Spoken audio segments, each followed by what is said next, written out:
है वो फर्टाइल है। फर्टाइल बोले तो जो यहाँ का जो एग्रीकल्चर एक्टिविटीज है वो यहीं ज्यादा हो सकती है, जिस पर लोग अच्छे से अपना पैसा कमा सकते हैं, अपना रहन सहन अच्छे से कमा सकते हैं और इकोनॉमिक एक्टिविटीज भी अच्छे से यहाँ पर ये अपनी कर सकते हैं। तो लिहाजा लोग प्रेफर कहाँ करते हैं ज्यादा, यहाँ पर नॉर्दर्न प्लेन्स में और ईस्टर्न वेस्टर्न नॉर्थ ये वेस्टर्न घाट्स में, ठीक है, क्योंकि यहाँ का क्लाइमेट, यहाँ का सॉइल क्या है वो सपोर्टिव है किसके लिए, पॉपुलेशन के लिए, पॉपुलेशन के रहन सहन के लिए। आई बात समझ में। ये कुछ फैक्टर्स थे पॉपुलेशन डिस्ट्रीब्यूशन के। पहला फैक्टर मैंने डिस्कस किया डेंसली, और दूसरा क्या होता है स्पार्सली, ठीक है। दूसरी बात अब है ये तीसरी बात पॉपुलेशन ग्रोथ। देखिए पॉपुलेशन ग्रोथ क्या होती है, change in number of inhabitants of a country, यानी कि कितनी चेंज होती है एक मुल्क की आबादी में, कितना बदलाव आता है, कितना बढ़ाव आता है एक साल में, या पर्टिकुलर टाइम चाहिए, एक साल लेते हैं, 2 साल लेते हैं, 10 साल लेते हैं, इस पर्टिकुलर टाइम में कितना बदलाव आता है पॉपुलेशन में, उसे हम कहते हैं पॉपुलेशन ग्रोथ, यानी कि पॉपुलेशन कितनी बढ़ती जा रही है, ठीक है। अगर इन इंडिया हमारे पास पॉपुलेशन थी, मतलब 2001 की बात करेंगे, जहां की जो पॉपुलेशन थी वो कंपैरेटिवली बहुत कम थी, तो क्या हुआ 2011 की जब सेंसस हुआ, यहाँ की पॉपुलेशन कितनी है आज, यहाँ की पॉपुलेशन है इंडिया की आज 12.06 बिलियन, यानी कि 125-30 करोड़ के आसपास यहाँ की आज पॉपुलेशन है।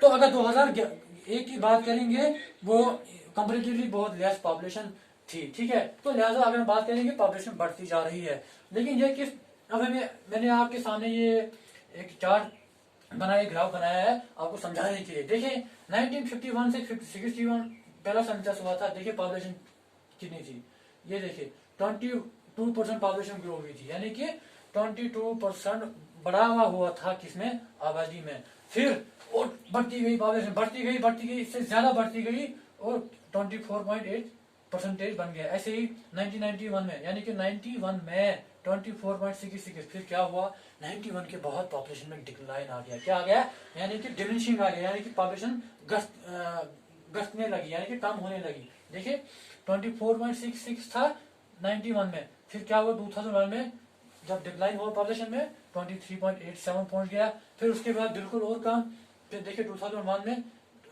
21.54, फिर लास्ट में बात करेंगे 2011 की, वो है 17.64, यानी कि अगर आज की बात करेंगे अब पॉपुलेशन क्या हो रही है, डिक्लाइन हो रही है, यानी कि घटती जा रही है, यानी कि आबादी आज हिंदुस्तान सचिवाई कामकाज गसने, ठीक है। एज कंपेरेटिवली अगर हम पिछला चार्ट देखेंगे, पिछला ग्राफ देखेंगे, ठीक है। अब है चौथा जो फैक्टर है वो है पॉपुलेशन चेंज, यानी कि पॉपुलेशन में कैसे चेंज आती है, चाहे घटती है या बढ़ती है, कौन से फैक्टर्स है जिनसे पॉपुलेशन में चेंज आती है, यानी कि अभी तक हमने डिस्कस कर रहे थे पॉपुलेशन ग्रोथ कैसे बढ़ती है, ठीक है, वो मैंने बोला कैसे क्या होता है उसमें सिस्टम, लेकिन अब पॉपुलेशन कैसे चेंज होती है, यानी कि इसमें कम भी आ सकता है, ज्यादा भी आ सकता है, ठीक है। देखिए सबसे ये चीज समझने के लिए पॉपुलेशन ग्रोथ, पॉपुलेशन चेंज को समझने के लिए क्या स्टडी हमें करना है, बर्थ रेट।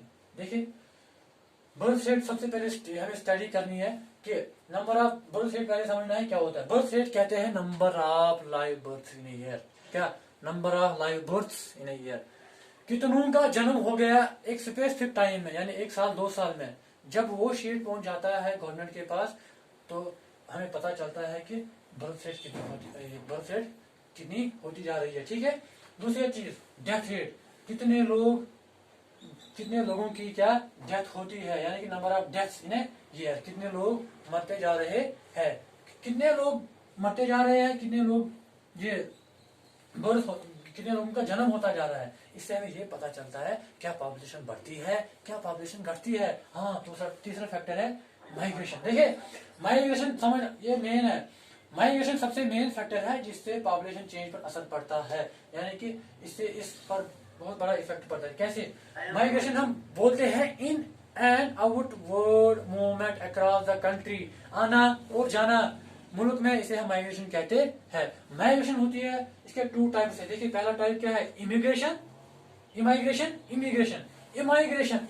कहते हैं जब कोई इंसान अपना मुल्क छोड़ के जाता है, यानी कि जब कोई इंसान अपना मुल्क छोड़ के किसी दूसरे मुल्क में जाता है उसे इमिग्रेशन कहने से। इंडिया में क्या होता है, यहाँ बहुत से कुछ ऐसे लोग हैं जो फॉरेन सिटीजनशिप लेकर अभी रह रहे हैं फॉरेन कंट्री में, कनाडा में रह रहे हैं, इटली में रह रहे हैं, यूएस में कुछ लोग रह रहे हैं, बाकी कंट्रीज में रह रहे हैं, बिजनेस करते कुछ जॉब करते तो वहीं की सिटीजनशिप लेके वहीं रहते हैं। तो इससे क्या होगा, इससे भी हमारी पॉपुलेशन पर असर पड़ता है।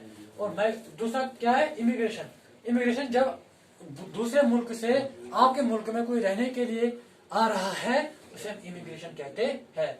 ठीक है, आई बात समझ में। तो लिहाजा ये कुछ फैक्टर्स थे पॉपुलेशन को, जिससे पॉपुलेशन चेंज होती है, चाहे बढ़ती है चाहे कम होती है। वो क्या क्या था, birth rate, death rate, migration, फिर फर्दर डिवाइडेड टू, इसके दो हिस्से है, क्या इमिग्रेशन थी, इमाइग्रेशन। याद रखिएगा, इमिग्रेशन जब आप किसी मुल्क में जा रहे हैं उसे कहते हैं इमिग्रेशन, यानी कि when you are leaving your own country, and immigration when other is arriving in your country, that is called immigration। ठीक है, ये मेन फैक्टर्स है जिनसे हमारी पॉपुलेशन चेंज पर असर पड़ता है। इससे पहले थोड़ा हम और रिव्यू लेते हैं।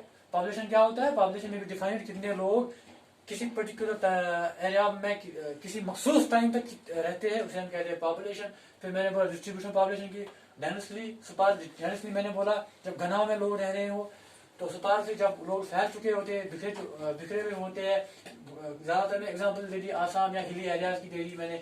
फिर उसके बाद मैंने बोल दिया इंडिया पॉपुलेशन, ये पॉपुलेशन ग्रोथ, यानी कि पॉपुलेशन कैसे ग्रो होती है।